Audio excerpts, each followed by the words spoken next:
The regime has never been so weak and vulnerable in its 47-year history. Tanking economy, a corrupt government, complete incompetence in managing the affairs of the country, runaway inflation, rising unemployment, and of course, a stifling suppression of every aspect of life in Iran have brought the people to the edge.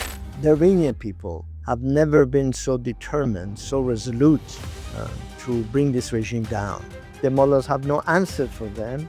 Not that Iran doesn't have the resources, not that Iran doesn't have the capable people to address these issues, but because the mullahs are unwilling and uninterested in the welfare of the Iranian people. For them, preserving the regime is number one priority, even if it means taking Iran to the Stone Age.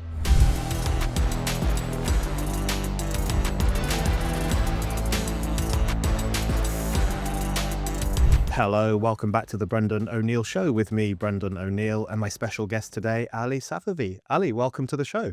Well, thank you very much, Brendan. Good to be with you. It's wonderful to have you on. It's always good to hear the perspective of an Iranian dissident, someone who opposes the regime. And you are one of those people, so it's very good to have you on today to listen to what you've got to say. And I guess I should kick off by asking you just to say a little bit about yourself. So you are on the Foreign Affairs Committee of the National Council of Resistance of Iran, which is not based in Iran for fairly obvious reasons. But if you could just say a little bit about that organization, what it is that you guys believe, what it is that you do, just to let our listeners know a bit more. Well, the NCRI, National Council of Resistance of Iran, was formed in 1981 in Tehran by the Iranian opposition leader Masoud Rajavi.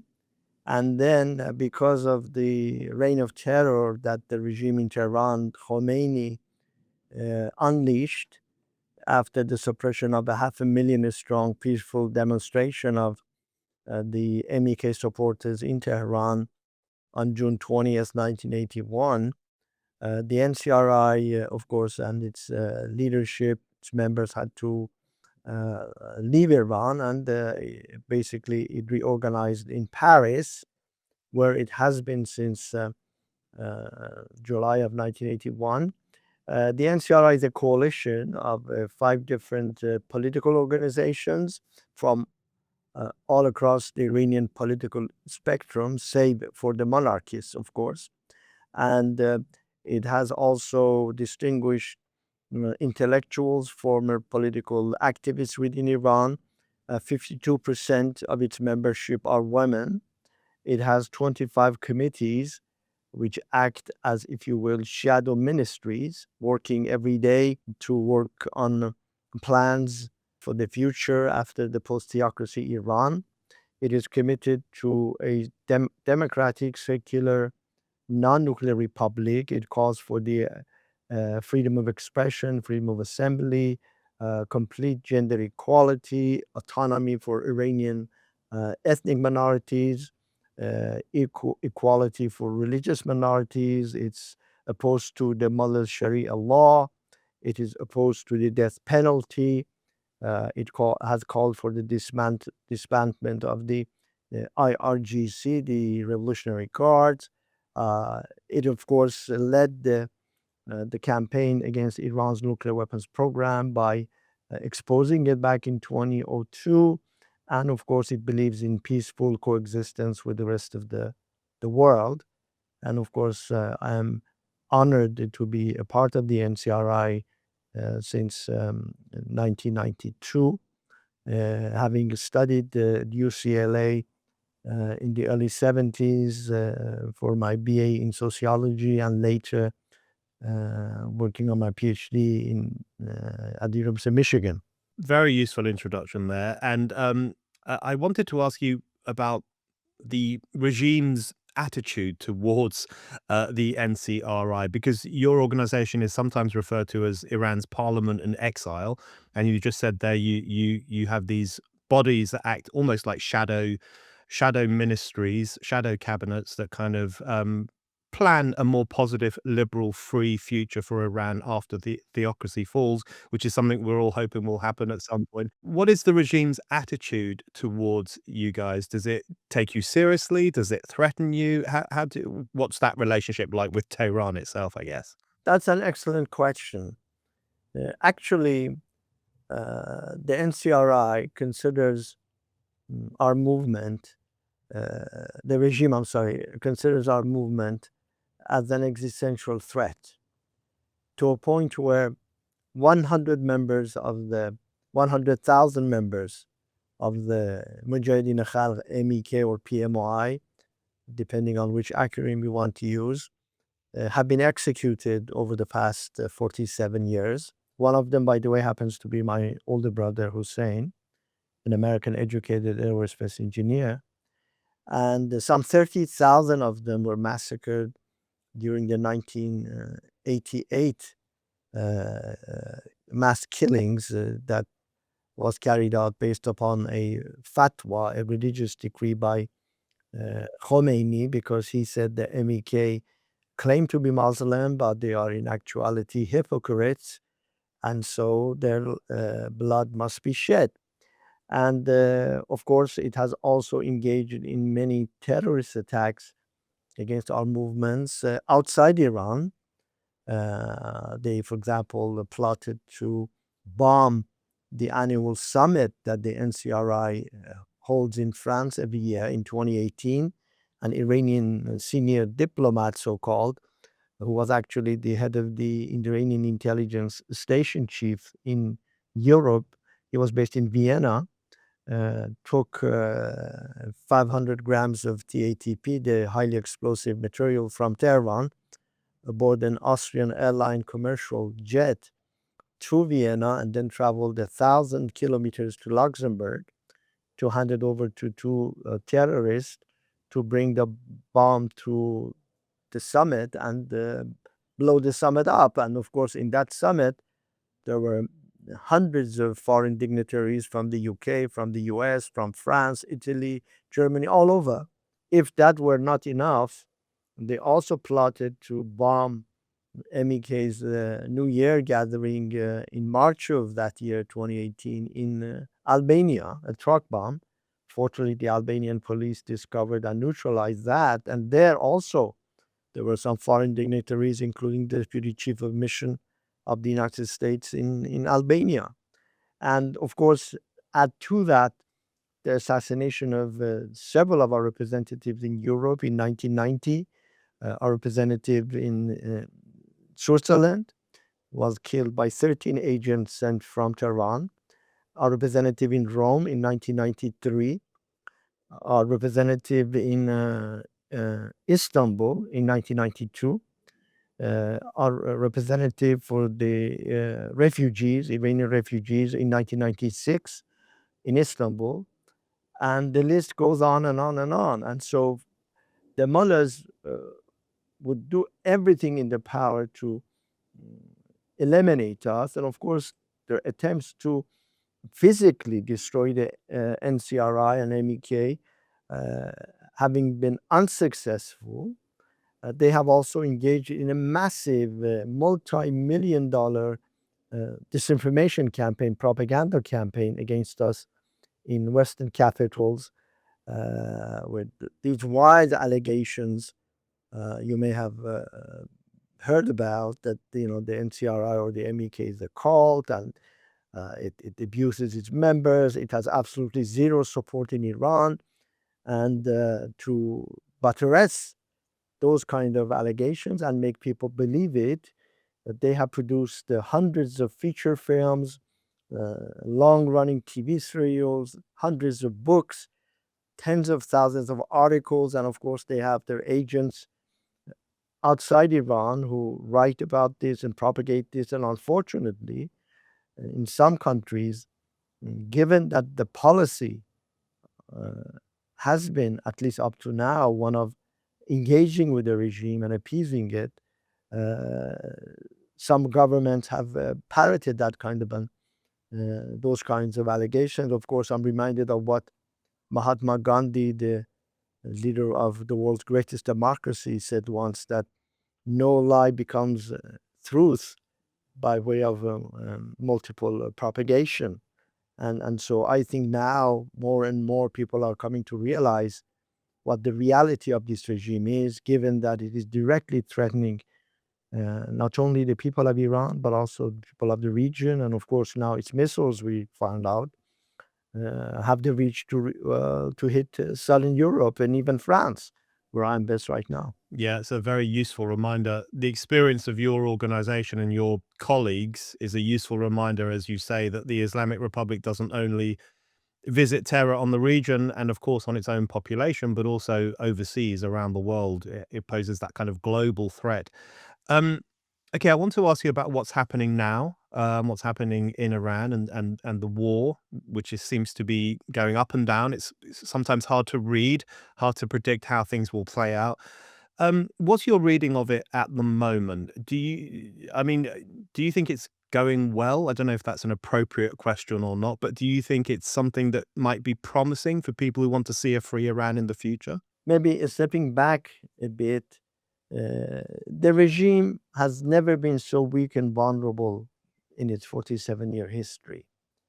First and foremost, because the Iranian people have never been so determined, so resolute to bring this regime down.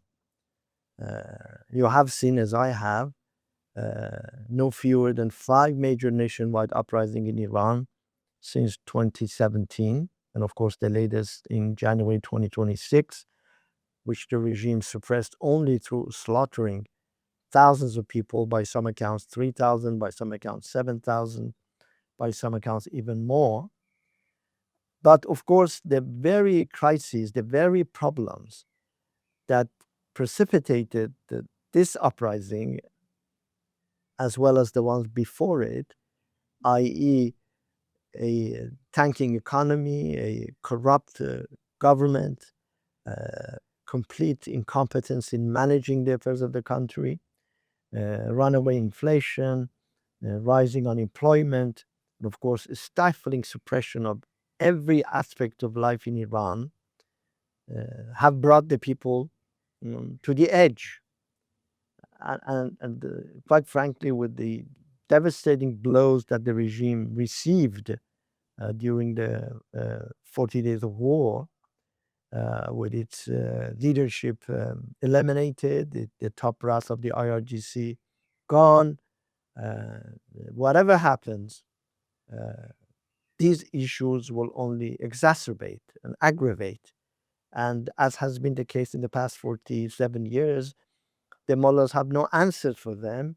Not that Iran doesn't have the resources, not that Iran doesn't have the capable people to address these issues, but because the mullahs are unwilling and uninterested in the welfare of the Iranian people. For them, preserving the regime is number one priority, even if it means taking Iran to the Stone Age. And so in this context, yes, of course, there has been a lot of calamity. We've seen a lot of civilians suffer. But I think at the end of the day, I think a very bright future awaits our nation, not only because of its people, but also because you have an organized, structured, nationwide resistance that has fought this regime for so many years. And of course, it has now reached new peaks. You may know, or maybe you do not know, that, for example, on February 23rd, 5 days before Khamenei's compound was attacked, 250 fighters of the MEK launched a daring assault on the same compound. Yes, of course, 100 were killed or detained. We don't know. And we gave the names and details of 82 of them to the UN to investigate, but 150 withdrew safely.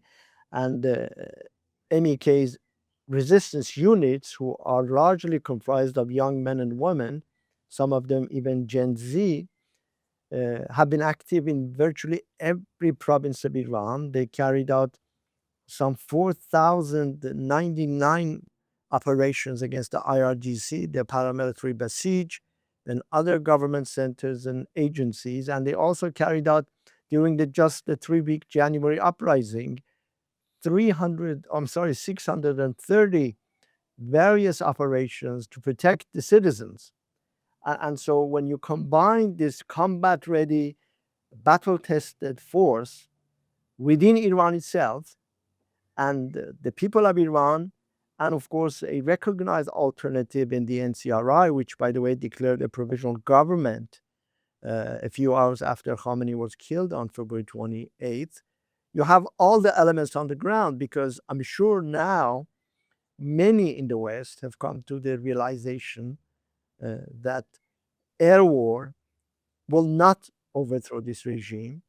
This regime will not fall under the weight of its own failures, nor will engagement or appeasing it will bring the desired change, because the mullahs will never moderate. As the saying goes, a leopard never changes spots. And so no matter what faction of this regime is in power, and quite frankly, over the past 47 years, save for 16 years, the rest of it, the moderates have been in charge of Iran. Even today, the so-called moderates, I must say, Pezeshkian was, dubbed with great fanfare by West as being a moderate. And of course, we see what is happening now with the slaughter of so many innocent Iranians in the streets of Tehran and other cities. And now there's like a provisional government that has been announced. And of course, the movement has an identifiable leader, Mrs. Rajavi, who has articulated a 10-point plan, which I talked about earlier. And so you have all the pieces in place. All that remains, I think, for this to come to a successful fruition is for the Western world, for Western democracies, to acknowledge that the Iranian people have the right to determine their own destiny, that they have the right to sovereignty, and that they recognize this provisional government and the right of the Iranian people and the resistance units to use whatever means available to them to bring this regime down. I think that's the path forward. And this is something that we said not today, not yesterday, not 10 years ago.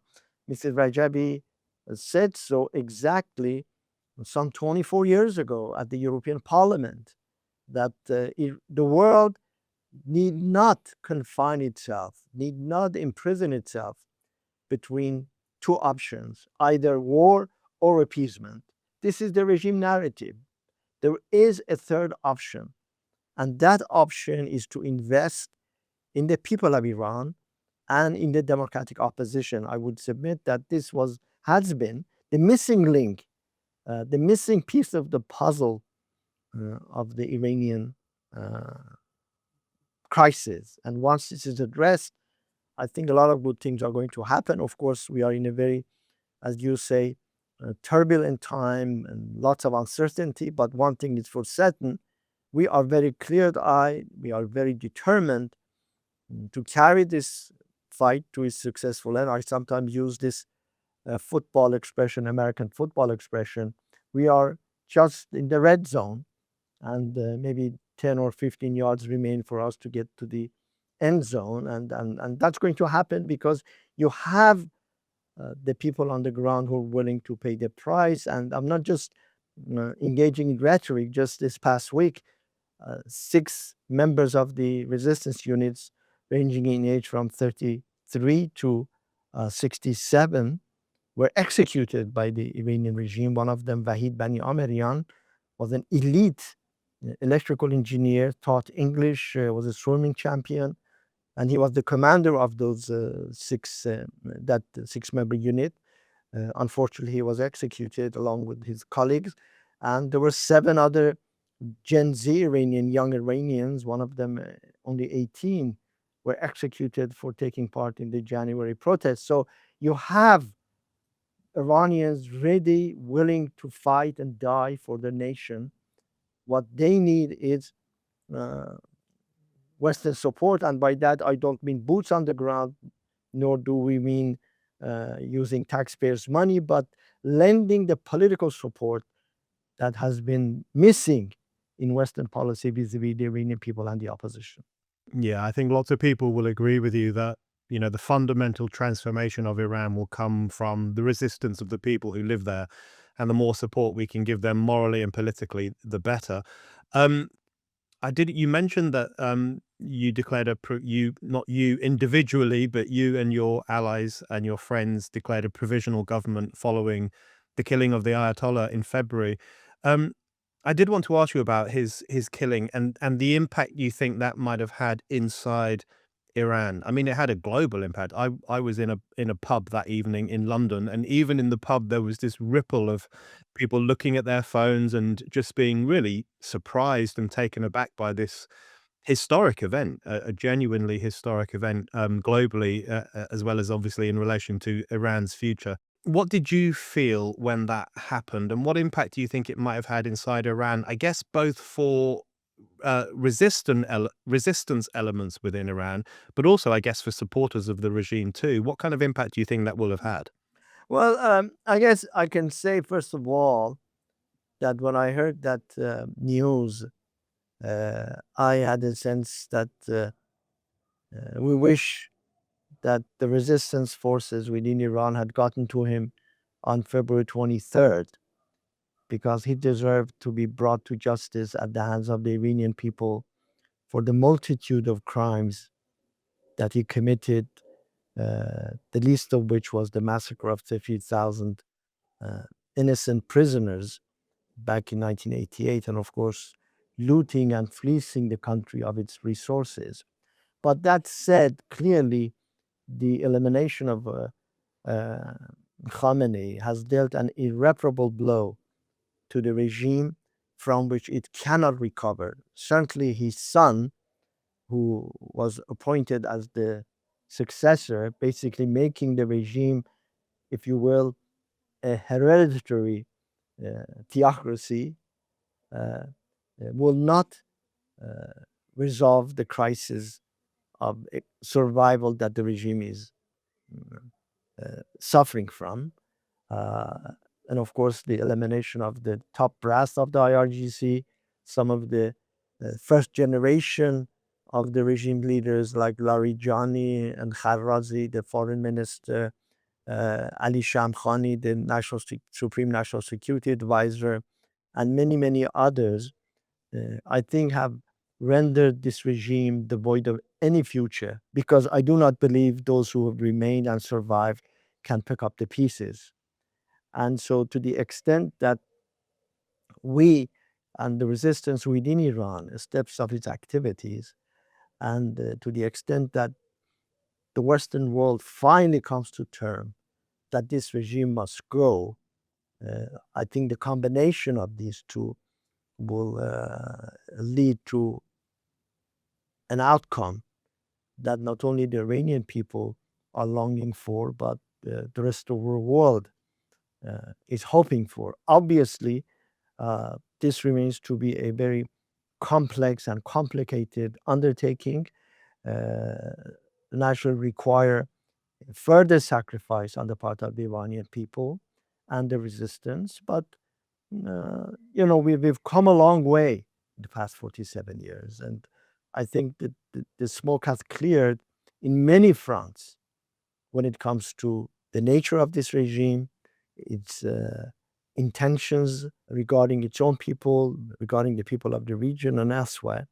And so uh, uh, you shouldn't be surprised if one morning if you're in a pub, you see in your cell phone the report that this regime has fallen. It's really not the question of if, it's the question of when. But we are doing what we can in our power to expedite that end as much as we can. But of course, um, we need to be helped along the way. Yeah, I'm looking forward to receiving that news on my phone at some point in the near future.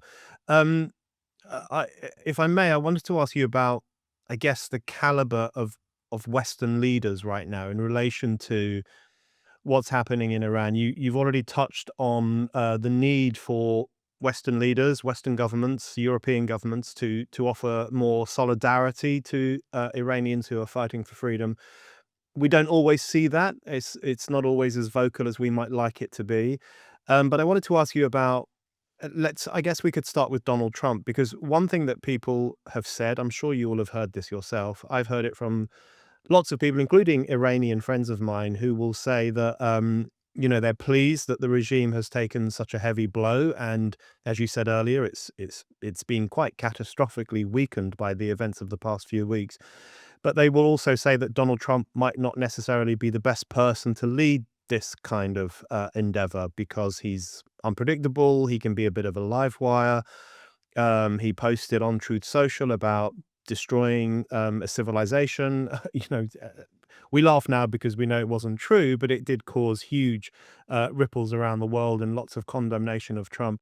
We can't always choose the historic circumstances in which we find ourselves, but what do you make of Trump being the man charged with at least weakening the regime, even though it will fall, as you say, to the Iranian people to push it over the edge? Well, that's a very interesting question. Obviously, for us as a responsible movement, as an Iranian movement, which is, of course, first and foremost focused and concerned on the welfare of the Iranian people, much more so than focusing on persons and leaders, if you will. We are focusing on what the correct policy needs to be. And quite obviously, in the past 4 decades, the policy has been misguided and detrimental to the cause of freedom in Iran, and by extension, to the stability and tranquility of the Middle East region.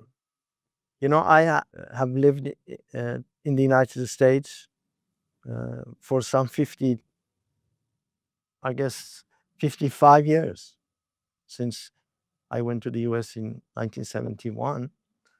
And I have seen 12 US presidents, and none of them was able to address or resolve or solve the Iranian riddle, because their policy, as I said earlier, left out a very key element: the Iranian people. Now, naturally, the current administration, first of all, in his first term, he tore up the JCPOA, which was, from our perspective, a very prudent approach, because that particular piece of document was not worth the paper it was written on, because it never stopped the regime from acquiring nuclear weapons. And we see now, they have enriched uranium to the level of 60% purity, and they have expanded their various secret sites ever since that deal was signed. And to the extent that sanctions have been imposed on the regime, denying the mullahs the resources with which it bolsters its security forces, it trains and arms its proxies across the region that wreak havoc, and it expands its missile program, nuclear weapons program. That's a prudent policy. And of course, from our point of view, if we turn back the clock, we wish that this war would have never happened, because, as we said, war is not the answer. We have before us the disastrous case of Iraq in 2003, the situation in Libya, and we know how those turned out. Change cannot come from abroad. It has to be indigenous and homegrown, bottom up, not top to bottom. But of course, what has happened, and there's nothing that we as Iranians and you and others can do about it, but be that as it may, naturally, the fact that the regime has been weakened to the extent that it has is something that the people of Iran welcome. But I think now that the drums of war have stopped, now that the guns have gone silent, that will provide the political space for the people of Iran to again come out, just like they did in January. And this time, if they do come up, and of course, we are working toward making that happen 24/7, this time it would be far more widespread in scale and far more ferocious in scope. And so hopefully this time, with the experiences that both the Iranian people have learned and the organized resistance has learned, and the fact that the regime is much weaker than it was before the January 26 uprising, that the result will be different. Yeah, I couldn't agree more that, national freedom comes from within rather than from without. And in fact, it's very often a contradiction in terms, the idea that you can liberate a people from overseas when in fact it's only a people that can liberate themselves. I did want to ask you about a little bit about the monarchist question. You mentioned earlier that the monarchists are not part of your organization, and I want to ask you a little bit about Reza Pahlavi. Because I guess the reason I find it interesting is because in some of the public discussion in the West, it's often presented as a choice between the mullahs or the monarchists. Who's going to rule Iran in the future? Is it going to carry on being these theocrats, or will it be the deposed son of the Shah coming back and reclaiming his throne, even if it's for a transitional period? Um, I think I'm right in saying that you were part of the anti-Shah protests in the 1960s or the 1970s. Maybe you can correct me on that if that's not right. But what is your view of the monarchist question? And why do you think we see lots of pro-Iran protests in the West at which Iranian people, Iranian heritage people who live in London or New York, they're often waving placards featuring Pahlavi's face, and they see him as the savior of the nation. What do you make of that aspect of this? I think that's an excellent question, and I'm glad you asked it. First of all, to your point about the history of our movement, yes, indeed, the Mujahideen Khalq, the main component of the NCRI, was formed in 1965 by 3 Muslim university graduates to topple the regime of the Shah. I don't want to delve into their history because it just takes a lot of time outside the capacity of our interview today. Maybe at another point we can talk about that. But that said, yes, we were very active in the anti-Shah movement. Our movement was in Iran. And actually, our movement and some of the other dissident organizations, some leftist ones, were the ones who, as Thomas Jefferson said famously, refreshed the tree of liberty in Iran. Unfortunately, given the Shah's brutal dictatorship, the SAVAK's decimation of the democratic opposition, SAVAK being the Shah's dreaded secret police, and the execution of hundreds of dissidents, the leaders of the MEK, other groups, that there was a huge power vacuum in Iran when the Shah left the country. And the clerical establishment, led by Khamenei, who had lived many years in exile since 1963 and had done nothing to further the cause of freedom in Iran, was able to step into this vacuum and usurp the leadership of that revolution. And of course, turn it on its own head and devour the children of that revolution. And now, the only one that one can blame for this is the regime of the Shah. Because had the Shah not suppressed all freedoms of Iran, if he had not declared a one-party system, a party he called Resurgence Party, and if he had allowed democracy to Iran to flourish, the situation would have been entirely different. But remember, back in 1953, when the popular government of Dr. Mossadegh nationalized Iranian oil, and he was truly a nationalist leader, the royal court, the CIA, the MI6, and of course, The mullahs, all of them, and of course to the Communist Party of Iran, which was the mouthpiece of the KGB at the time, they collaborated and colluded to bring down his regime. And so we are where we are because of that. Now, when it comes to the issue of Reza Pahlavi, for our movement at least, the issue is not a personal issue. We're not in political competition with anybody. But the undeniable fact is that monarchy in Iran over the past at least 200 years, 300 years, 400 years, going back to the days of the Safavi dynasty, who are my ancestors, by the way, has been synonymous to despotism, to one-man rule. And very clearly in the recent history of Iran, 120 years since the onset of the constitutional revolution of 1906, we have had Reza Pahlavi's grandfather, who was installed through a British engineered coup, and he was installed as the king of Iran in 1921. Then, when the Brits grew uncomfortable about his coziness with Hitler, the British embassy in Tehran issued a 3-line telegram removing him from the throne and installing his son. And of course, was his son, Mohammad Reza, was forced to flee Iran in 1951.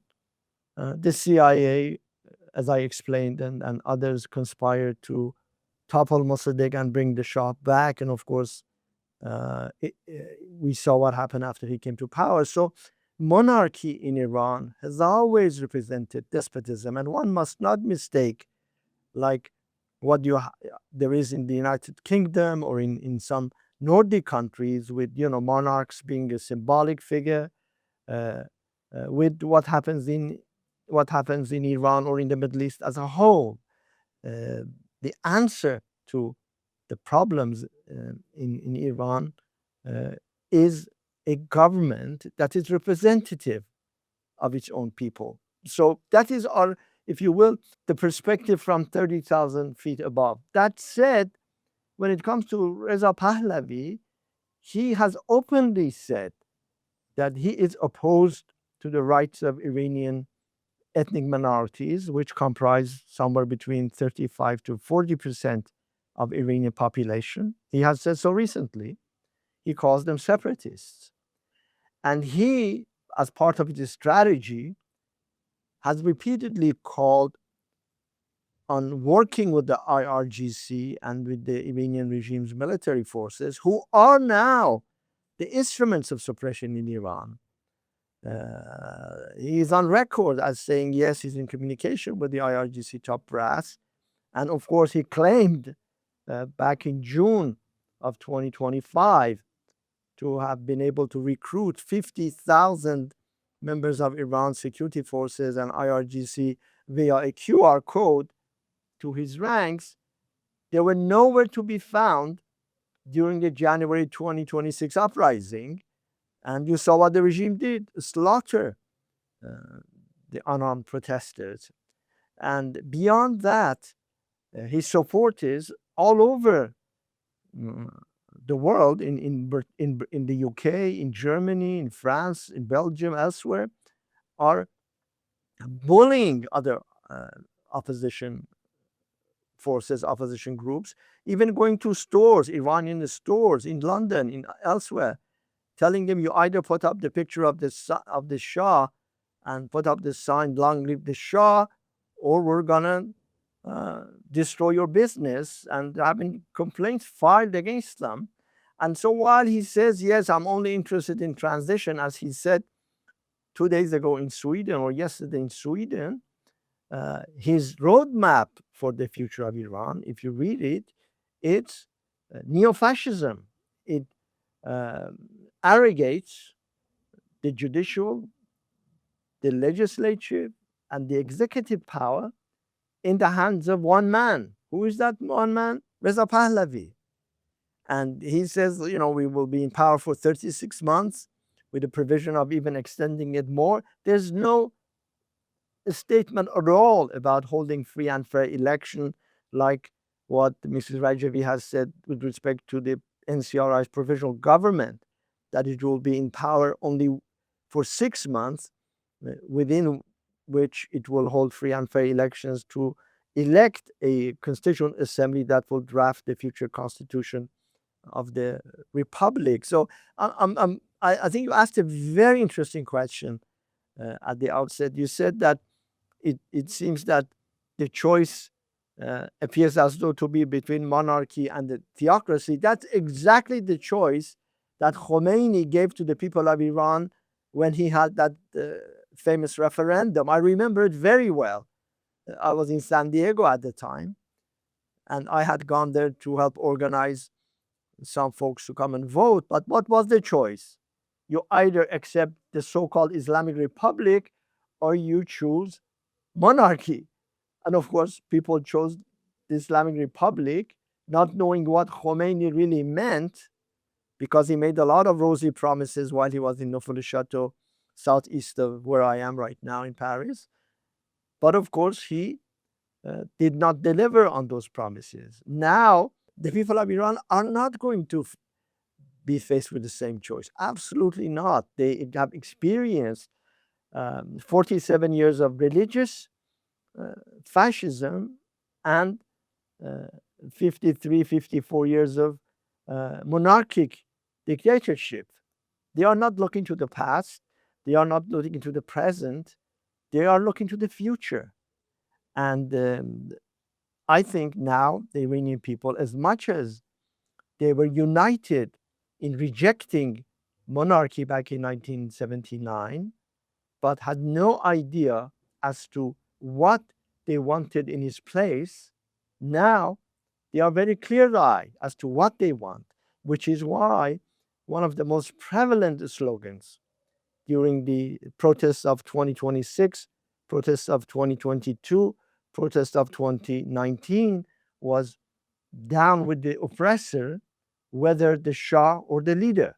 This was among all sectors of Iranian society, the bazaris, the farmers, the merchants, the nurses, university students, even high school students. And so I think, in response to your question, no, the choice isn't between monarchy and theocracy. And when it comes to any game plan for the future of Iran, Reza Pahlavi and his clique do not even have a seat on the bench. And because he doesn't have the bodies, the elements within Iran who would be willing to sacrifice. You know, he was on vacation in the first 2 weeks of January. He came back on January the 7th when the protests were already happening across Iran. And he said, hey, why don't you come to the streets? And of course, he said, the help is on the way. We are behind you. You know, he had claimed he had 50,000 able and ready adherents to support the protesters. What happened? Khamenei used his call to make it as though this was a foreign undertaking. In fact, he said after the slaughter of January the 8th, he came out and made a public address, Khamenei, I mean, and he said this was a coup attempted by foreign powers, as they say, by the Americans and the Zionists, which is the usual propaganda and rhetoric. And you saw the body bags of thousands of people that were broadcast on Iranian television on purpose to demoralize the population. And then when Reza Pahlavi was asked by the media, rightfully, don't you feel a sense of responsibility for what happened? He said, first of all, I didn't call for the people to come. And second of all, war has casualties. And so that's his callous attitude. And of course, as I'm sure you know, even now, he is calling on resumption of airstrikes against Iran, Iranian targets, the infrastructure, the civilians, because he wants to become the king. But the the indisputable fact is that he cannot ride to the throne on an F-35 fighter jet, not least because F-35 has only one seat. And so the choice is not between the restoration of monarchy and the continuation of the ruling theocracy. The choice is a democratic republic for which we have fought for so many years, and of course, Iranians are determined to achieve whatever the price may be. And I guess my last point is that he has not in any shape or form distanced himself from the crimes of his father. Even yesterday, he was asked by a Swedish parliamentarian, what about the crimes that your father committed? And he said, well, this is past history. And no, you cannot gloss over the past history.